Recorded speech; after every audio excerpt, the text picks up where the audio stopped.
G'day guys, Stuart Lofts, BMPRO Product Specialist Manager, and I'm down here at EG Offroad with our good friend Phil and his four-wheel drive setup. Phil, why don't you give us a bit of a backstory about your setup and what brings us here today?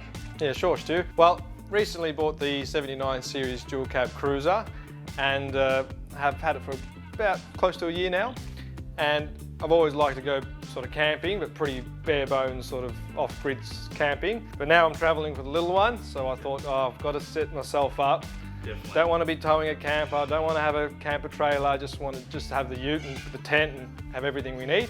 So I started the build, got an aluminium canopy toolbox set up, and then got busy putting a slide-in fridge, got hot water service in there, got some compartments, some storage, a few drawers. I really thoroughly enjoyed putting it together. And you've done a great job, I must say, mate. Yeah, no thanks. So recently on a shoot that I sort of came in with BMPRO, I was working as a photographer and a support vehicle on a testing shoot up in the high country, and I just managed to put all the pieces together the night before and said, oh great, it's going to be a maiden voyage and we're going to have a great time.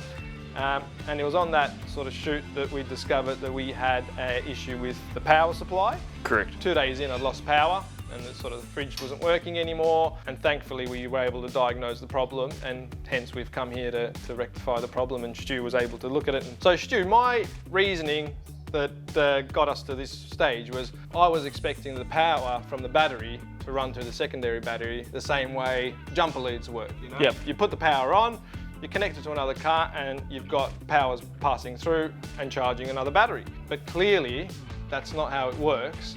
So explain it to me, what went wrong? Why have I lost power just by connecting it directly up? So your alternator is connected to your cranking battery, and that's primarily what your vehicle's designed for. Toyota or any other vehicle manufacturer don't sit there and go, Phil's going to run 3 or 4 batteries in the back of his four-wheel drive.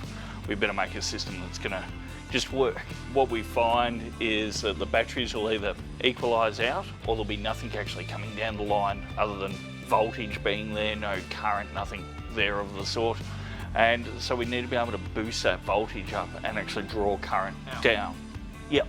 So effectively, that's the job of the ProBoost, and it's going to be pulling the power out of the starting battery and then allow the alternator to be doing its job, so to speak. Well, great, Stu, let's just get into it and get it installed and get it working.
Alright Phil, so here's your setup in the back of the four-wheel drive. It's all been installed, it's all working. We can see we've got lights flashing away on there. Yep. So just a question, if I wanted to upgrade the battery system to a lithium, is there a lot of alterations I need to do to the setup, or? No, nothing at all. All we've got to do is simply change the battery out to a lithium battery and then go through and adjust the settings on the ProBoost40 to lithium and just set and forget, basically. So at the moment, this system is going to be charging my battery from 2 sources. Correct. The big solar panel we've put on the roof. Yep, which we've got 240 up there. And from the main battery in through. Correct. All right, so I can be out camping with the family for days on end without having to turn the car on. Yep, that's exactly right, mate. You're all sorted. You've got the Ingle here. Be able to keep those beers nice and cold, which is what you want. Yeah, and just one more question, because this is going to be removable. So when we're not camping, it'll be out in the shed. Can that be installed anywhere else, sort of either, you know? The beauty with the ProBoost and it's IP66 ratings. We can actually install that in an engine bay if we wish to. Can even install it in the back of behind your rear seats if you wanted to. But the way EG Offroad have done the installation today for you is it's complete Anderson plug connection points. It's just a matter of unplugging and storing it when I'm not using it. Yep. Plug it in and we're off. Yeah, that's it. That's great. Look forward to it. No worries.